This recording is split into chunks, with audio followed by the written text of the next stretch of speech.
28, 29, 30, হ্যাঁ, আরো তাড়াতাড়ি তাড়াতাড়ি। বুক ডাউনের পর আবার ডাম্বেল উঠাই তুই।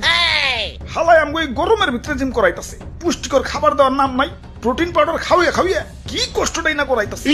এই কি বিড়বিড় করো, ভালো করে বুক ডাউন দাও। কুরবানির ঈদ আইসা গেছে, এখনো শরীরে গোস্তর খবর নাই। এই বডি নিয়ে হাটে গেলে কাস্টমাররা দাম কইব। দাও বুক ডাউন দাও। ওই গোস্ত পাইবা কই? হারা বছর খাওয়াইছো তো খালি শুকনা খের খাইয়া পাইছা, সেটাই তো বেশি।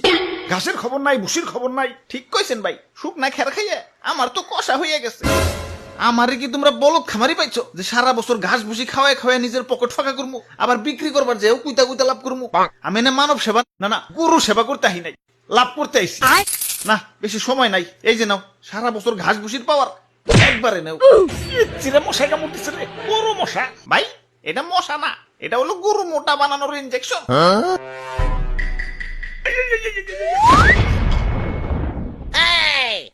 এইবার ঠিক আছে, এইবার ভালো দাম পাওয়া যাবো। যাই হাটে যে গরুটা বেচা